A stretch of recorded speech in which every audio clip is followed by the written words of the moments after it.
Huwag mo na hintayin ang asawa mo dahil hindi mo naman yung totoong asawa. Baka nasa totoong babae na mahal niya iyon.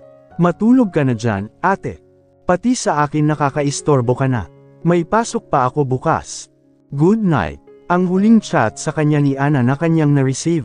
Bruha talaga, walang kwentang kausap. Paderag na ibinaba niya sa center table ang kanyang cellphone. Humalukip-kap at sinubukang ituon ng pansin sa kanyang pinapanood na panggabing drama. Subalit saglit lamang ay napalatak siya't nakalas ang pagkakahalukip-kap niya dahil hindi na naman maalis sa isip niya ang sinabi ng kapatid. Bakit ba siya nasasaktan kasi na hindi na naman nakakauwi ang asawa niya? Ang totoo, kanina pa siya naghihintay sa pagdating ng asawa. Parang hindi niya kasi kayang matulog na wala ito. Siyempre, alam niya na ang mabuting asawa ay hinihintay ang mister galing trabaho. Katunayan nagluto nga ulit siya. Nakamuo-kamal niya ang ulo. Umaasa na naman ba siya na magkakaroon ng himala? Iyong katulad kahapon na dapat ay epat na pagdadala niya ng adobo sa office ay naging effective dahil biglang nagbago ang pakikitungo sa kanya ni Joaquin. Hama ba ang nguso niya? Sa bagay wala namang masarna sa ginagawa niya. Tama lang na paglingkuran niya si Joaquin dahil si Joaquin rin naman ang laging nagsasabi na legit ang kasal nila. Totoong mag-asawa sila. Napalingon siya sa may pinto nang marinig niya ang mga beep ng automatic lock. May naglalagay ng password, may nagbubukas. Napatayo na siya at naghintay ng maisip niyang siguradong ang hinihintay na niya iyon na asawa. Why are you still awake? Nagtakang tanong sa kanya ni Joaquin nang makita siya may living room. Hitsurang pagod, mistulang matutamba na nga sa kinatatayuan. Hinihintay kita, pag-amin niya. Tsaka hindi pa kasi tapos itong drama na pinapanood ko, pero dagdag niya upang hindi naman siya magmukhang trying hard na asawa. Dam ako ang tingin ni Joaquin sa TV. Tapos na pala, anisalin nang makita niyang may nakasulat ng abangan sa kanyang pinapanood. Pahamak na TV rin, porke dumating ang ama nito, papansin na. Kumain ka na ba? Pag-iihan na lang niya ng usapan matapos niyang pindutin ang off button sa remote. May tinapos pa kasi akong client meeting kaya doon na rin ako kumain. How about you? Have you had dinner? Hindi pa siya kumakain. Kumukulam na nga ang sikmura niya, pero tumango siya. Kita niya pa rin ang pagod sa mukha ni Joaquin kaya ayaw na niya itong abalin. Are you sure? Panipi. Oo. Nagutom na kasi ako kanina. Ikaw lang ang iniisip ko kaya hinintay kita, pagsisinungaling pa rin niya. Baka nagugutom ka pa. Ani mo'y biglang sumakit ang ulo ni Joaquin na umiling. Ang gusto ko humilita na sa kama. Napagod ako sa trabaho. Oo naman. Sige, magpahinga ka na, natarante niyang sabi. Thanks. Tumalikod na si Joaquin. Tinungo ang hagdanan at umakyat. Nagigilty naman siyang inihatid ito ng tanaw. Nagigilty siya dahil puspusan ang pagtatrabaho ng kanyang asawa, pero siya naroon siya sa bahay maghapon na kahilata. Though, nagluluto na inan siya at naglilinis nga lang parang unfair pa rin yun kung ikukumpara sa patatrabaho ni Joaquin. Hindi kaya oras na upang bumalik siya sa Golden Pond. Naka-indefinite leave siya sa kanyang trabaho dahil hindi naman niya alam kung kailan siya makakabalik. Na kahit walang bayad ay okay lang dahil pwede naman siyang bumalik anytime. Kagat niya ang pang-ibabang labi na nag-isip muna. Saka lang siya sumunod sa kanilang silid nang makapagdesisyon siya. Marapat dapat lang talaga na bumalik na siya sa trabaho niya. Ipapaalam niya sa asawa kung hindi pa itutulog. Nasaan iyon? Tanong niya sa kanyang sarili nang hindi niya nakita si Joaquin sa kama nila. Sinagot ang tanong niya sa lunagaslas na tunog ng shower sa may banyo. Eksakto rin na tumunog ang cellphone ni Joaquin na nasa may bedside table. Naintriga siyang napatingin sa aparato. Ang hindi niya alam ay kung ano ang pumasok sa isip niya na lapitan iyon, hawakan, ang atin, at tingnan. I'm already here in Paris, babe. Ang putol na mensaheng nabasa niya bago namatay ang screen ng cellphone. At parang piniga ang puso ni Celine sa nabasang iyon. Ni hindi niya natagalang hawakan ang cellphone. Tila ba ay napaso siya na muling inilapag iyon. Has anyone called me? Tinig ni Joaquin na umuntag sa kanya. Mabuti na lamang at napansin niyang may tumulong luha pala sa mga mata-mata niya. Palihim niyang pinahid muna bago nakangiting hinarap ang asawa. Tinutuyo nito ang basang buhok gamit ang tuwalya. Fresh na ang hitsura nito kahit mabilisan ang ginawang pagsashore. Tumunog, Hindi ko alam kung tawag o ano, pagsisinungaling niya. Bakit ka umiiyak? Panipi, kinapa niya ang pisngi. Basa nga, lumuluha pa rin pala siya na hindi niya namamalayan. What's wrong? Tanong pa ni Joaquin. Wala ito, kailan niya't lalabas sana sa kwarto muna. Hinayla siya ni Joaquin kaya napabalik siya. You're crying. It's impossible without a reason. Wala nga, iinom ko lang ito ng tubig. Ipiniksi niya ang kamay subalit mas humigpit ang pagkakahawak niyo ng asawa. Isang buntong hininga ang pinakawala ni Joaquin at walang anumang dinampot ang cellphone at sinuri. Maya-maya ay nagtadges ang mga hagang nito. Wala lang, yan sa akin. Siguro dahil feeling Mrs. Velasquez na yata ako. Paano ba naman kasi lagi mong sinasabi na mamuhay na ako bilang Mrs. Velasquez? Tuloy. Minsan pa ay bamantong hininga si Joaquin. It's nothing. It's still Erica. Ayaw pa rin akong tantanan gayong siya ang dahilan bakit kami nagkasira. Nagyuko siya ng ulo. Hindi mo kailangang magpaliwanag. Alam ko naman una pa lang na siya talaga ang mahal mo. Masuyong itinaas nito ang baba niya. Wala na sa akin si Erica ngayon. Ikaw na ngayon ang asawa ko kaya huwag mong papansin kung ano man ang mabasa mo o maririnig mo tungkol sa kanya. If you want, ikaw na mismo ang mag-block sa kanya dito sa phone ko. Inilahad pa nito ang cellphone sa kanya. Napatingala naman siya rito. Nangingilid ang mga luhang napatitig. Damang-dama niya ang parang paghaplos ng kung anuman sa kanyang puso. Kinikilig na naman ang marupok niyang damdamin. Mula sa pagkakakunot-noo, unti-unti nang ngumiti si Joaquin. Ang ikinagulat pa ni Celine ay nang kinabig siya nito. Niyakap ng mahigpit. Nanlaki ang mga mata niya sa matipunong dibdib nito. Kumbaga sa computer, sa ginawa ni Joaquin ay nagkagulo-gulo na ang program sa sistema niya. Animoy nagkaroon siya ng virus kaya nagka-glitch kaya para na naman siyang timang na napatulala. Nagmistula na talaga siyang sirang robot nang itulak siya bahagya ni Joaquin at halikan nito ang kanyang mga labi. He kissed her passionately, na mas naging maalab pa nang gumanti siya. They kissed as if there was no tomorrow. Pinagsaluhan ng matamis na halik kahit walang kahalong pagmamahal. May umaray na bahagi sa kanyang puso, hindi lang niya pinagtuunan ng pansin. Hindi nagtagal, namalayan na lamang ni Celine na hinuhubaran na nila ni Joaquin ang isa't isa. Joaquin, isang iyak naman ang kumawala sa lalamunan ni Celine. Para siyang inilubog sa apoy na Naple Iod. Batid niyang darating sila ni Joaquin sa ganitong eksena, ang hindi niya inasahan ay ganito kainit ang kanyang mararamdaman. Na para ba'y buong buhay niya'y nangungulila siya sa haplos at halik ng isang lalaki, gayong ni hindi nga niya maisip noon kung paano tumabi sa isang lalaki dahil sa sobrang abala niya sa pagtatrabaho. Are you sure na ibibigay mo ito sa akin? Bago ang lahat ay itatanong pala sa kanya. Kinakabahang tumanggaw siya, tila may tambol sa dibdib niya. Ikaw na rin ang nagsabi. Legal tayong mag-asawa, marapat dapat lang na sa iyo ko ayalay ang sarili ko. Responsibilidad kong ibigay sa iyo ang pangangailangan mong ganito. Panipi. Hindi na nagsalita pa si Joaquin. This time, his fingers combed her hair softly. It would hurt, sweetheart, but I'll try to be gentle. At pangako nito. Napahugot ng marahang paghinga si Celine. Ang totoo natatakot ako, di kawasay amin niya at napakapit ng gusto sa batok nito. It's okay. Everything will be fine. Pawisan at hingal na hingal sila parehas pagkatapos. Na para ba'y nakipaghabulan sila kay kamatayan doon sa sinasabi nilang kakaibang langit. You okay? Pabulong na tanong sa kanya ng asawa.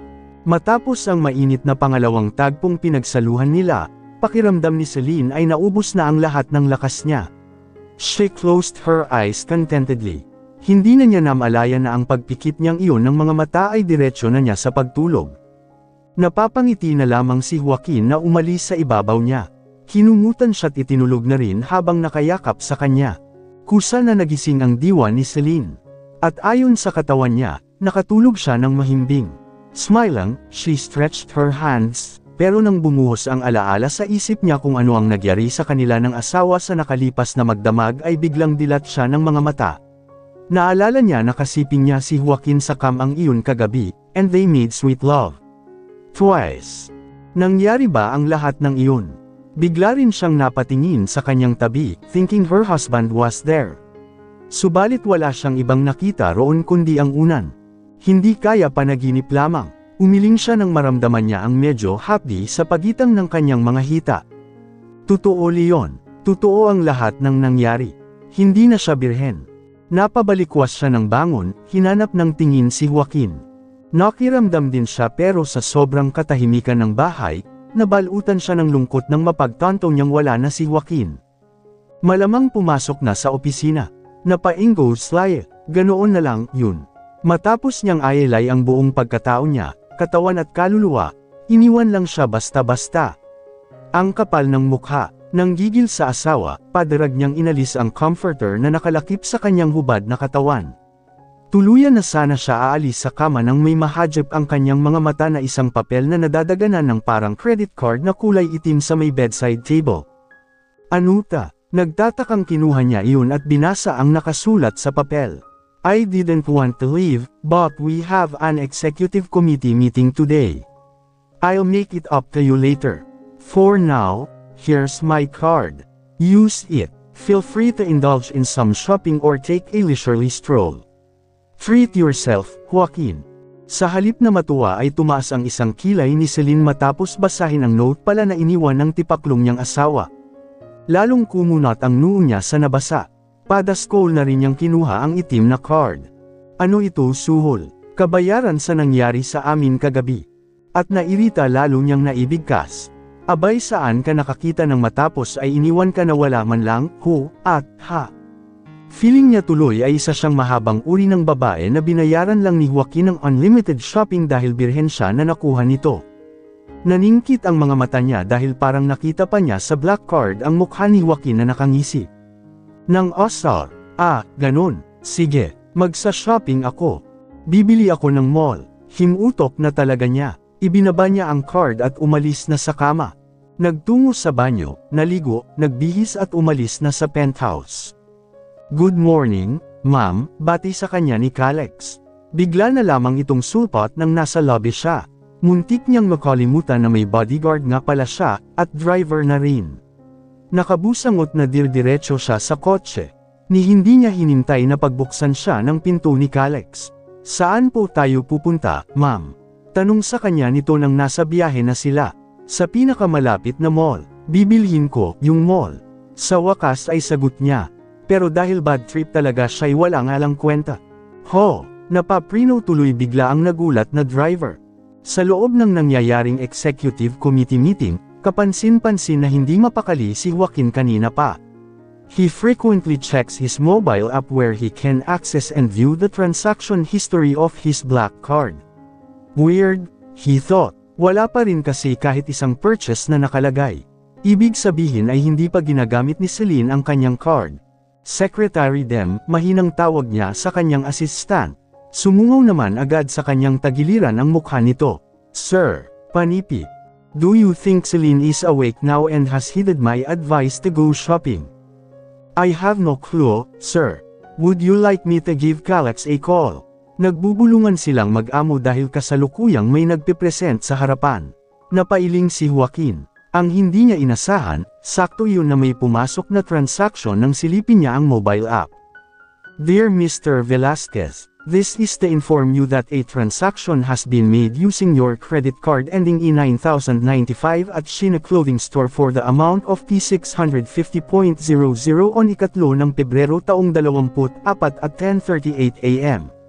Halos magdugtong na ang mga kilay ni Joaquin sa kanyang nabasa habang awang ang mga labi niya. Sa isip niya'y, meron bang damit na 650 pesos lang? Ang mura naman, seriously. Bigla na lang yung dumulas sa kanyang bibig dahilan kaya nabulabog ang seryosong mga kasamang executive sa meeting nila. What's that, Joaquin? Ang chairman. Mabilis na ipinasa ni Joaquin ang kanyang cellphone sa nasa likod niyang si Secretary Dem. Nothing, Dad, at maang-maangan niyang sagot sa ama. Samantala'y napapangiwi naman si Celine dahil napapagod na siya kakalibot sa mall. Ang balak niya kanina na ubusin ang credit limit ng card ng asawa ay hindi naman niya kayang gawin. Bigla ay umiral sa kanya ang pagiging kuripot. Naunahan siya ng panghihinayang na gumastos sa mga bagay na hindi naman niya kailangan. Na malamang ay dahil alam niya kahalaga ang bawal piso. Katunayan, ang kabibili niyang damit ay para kay Ana. Hindi para sa kanya. Naisip niya na hindi porke bilyonaryo ang asawa niya'y gagastos na siya ng marami dahil lang galit siya rito. Baka magtampo ang pera sa kanya. Ayaw na ayaw niyang makakarma sa pera. Pinakamahirap iyon na karma para sa kanya kung sakali. Noon pa man ay hirap na hirap siya kakakayod dahil sa pera, ayaw niyang madobol ang kamalasan niya. Isa pa, hindi siya opportunista. Hindi niya guguyuhin ang sariling asawa. Saka na lang siya bibili ng mall kapag nambabae si Joaquin. Ano, akala ko ba darating ka? Kanina pa kita hinihintay. Lalo pa siyang nanlupaypay nang tawagan siya ni Pamela at sabihing hindi na siya nito masasamahan. I'm really sorry, Besh. Papunta na nga sana ako kaso biglang tumawag kasi ang main office. Pinapapunta ako doon, paliwanag ng kaibigan. Siya ang tumawag rito kanina. Sinabi niyang mag-shopping sila. Libre niya, at ang bruha, tuwang-tuwa naman. Ang kaso hindi rin naman pala sisipot. Ano pa bang magagawa ko? Mas mahalaga namang magpunta ka doon sa office, dismayadong sabi niya. Bawi na lang ako next time, paglalamang ni Pamela. And don't worry, willing naman daw ang bago kong kaibigan na samahan ka ngayon. Panipi. Bagong kaibigan. Panipi. Oo, may nakilala ako at siya na lang daw ang pupunta dyan para makilala ka niya. Sakto na dumating siya rito sa bahay. Seryoso. Panipi. Oo, actually, ayun na siya papunta na siya dyan. Panipi. Ha, panipi. Natawa si Pamela. Huwag kang mag-alala, mabait siya. Gaga ka talaga. Alam mong medyo introvert ako kaya hindi ako comfortable minsan sa ibang tao, Panipi. Hindi naman siya ibang tao. Kilala mo siya, Panipi. Paanong kilala, Panipi? Kilala mo siya kasi pinsan siya ni Joaquin. Panipi. Si Jasper, Panipi. Correct, Panipi. Baliw ka, paano mo siya nakilala? Nakilala ko siya sa kasal mo syempre. Kilig na humajijek si Pamela. Napangiwi naman siya. So paano ikaw na muna ang bahala sa future husband ko, ha? Panipi. Ewan ko sa you. Ang landi mo. Muli ay nagtatawa si Pamela. Bakit hindi na lang ikaw ang samahan niya? Mapapalayo siya. Ang layo ng main office natin. Naalala mo, Panipi. Kahit na, Panipi. Ako ang umayaw dahil mataligalan ako doon. Nakakahiya kung toabo boring lang siya door. Isa pa, kamo mas kailangan mo ng kasama kaya mas mainam nang ikaw ang samahan niya at baka bigla kang malukeret dyan. How she wished nasa harapan niya si Pamela nang masabunutan niya sana ang gaga. Siya, sige na, hintayin mo na lang siya dyan sa cafe. Kailangan ko nang umalis, sabi ni Pamela bago sila tuluyang magpaalam sa isa't isa. Napapakamot na lamang si Celine nang ibaba niya ang cellphone. Noindang talaga siya. Hindi siya makapaniwala na magkakilala sina Pamela at Jasper. Ilang sandali ay nagring ang kanyang cellphone. Nabuhayan siya dahil baka si Pamela at sasabihing hindi na matutuloy sa pupuntahan. Ngunit pagtingin niya sa screen ay isang unregistered number ang kanyang nakita. Hello, sagot niya. Hey, Celine? It's me Jasper, pagpapakilala ni Jasper sa kabilang linya. Hi, Jasper, nasorpresa niyang bati. Hind, na siya nagtaka kung paanong alam nito ang numero niya. Siyempre kinuha kay Pamela. Saglit lang, there's traffic, but I promise I'll still make it there. Panipi. Jasper, hindi mo naman kailangang gawin ito. Uwi na lang ako, alanganin at nahihiyang aniya. It's okay, Celine. Wala rin naman akong gagawin kaya samahan na lang kita. No worries. Ganoon ba? Tangi niyang nasabi ayaw naman niyang maramdaman ni Jasper na ayaw niya itong makasama. So, hihintayin mo ako. Biglang taas ang timbre ng tinig ng binata dulot ng excitement. Napangiwi siya, sa bagay wala namang masama siguro dahil pinsan naman ng kanyang asawa si Jasper. Celine, antag sa kanya ng binata. Yes, sige, hintayin kita rito, napilitang aniya. Okay. Sa Star Cafe ba tayo magkikita? Panipi. Matapos niyang sumagot ng oo ay nagpaalam na si Jasper sa cellphone upang makapagmaneho na raw ng maayos at mapuntahan siya ng mabilis. Hindi nga nagtagal ay dumating ito. Nag-lunch ka na, Panipi. Umiling siya. Iyon naman ang totoo, pero ayos lang ako, nabusog na ako sa ininom kong iced coffee. No, hindi pwede na mag-skip ka ng lunch. Lagot ako kay Joaquin. Panipik. Ha, panipik. I know Joaquin is in an executive meeting right now, so I just chatted with him instead of calling. Siyempre ipinaalam kong magkasama tayo para wala siyang masabi. Ang problema, mukhang busy pa siya kaya hindi pa nagsisin. Ramdam-ramdam ni Celine ang pamumutla ng kanyang mukha. Lagot na ba siya nito sa kanyang asawa? Let's go. May alam akong masarap na fine dining restaurant dito. Doon na lang tayo kumain, niaya pa sa kanya ni Jasper. Celine, hindi ka pwedeng pumayag. Mahigpit niyang paalala sa sarili. Sige, pero pagta-trader naman sa kanya ng dila niya. Wala na talagang siyang nagawa kundi ang magpatianon. Finally, natapos din ang meeting. Habang palabas sa boardroom, Joaquin immediately checked his cellphone first. Message ng kanyang tita Mildred ang una niyang nabuksan. Tingnan mo ang asawa mo, mahal kong pamangkin. Sobrang saya habang nakikipaglandian sa sarili mong pinsan, sabi nito sa message na may kasamang picture ni Celine at Jasper na kumakain sa isang restaurant. What the hell? Screamed his mind. Kamuntikan ng maduraj sa kamao niya ang cellphone na hawak.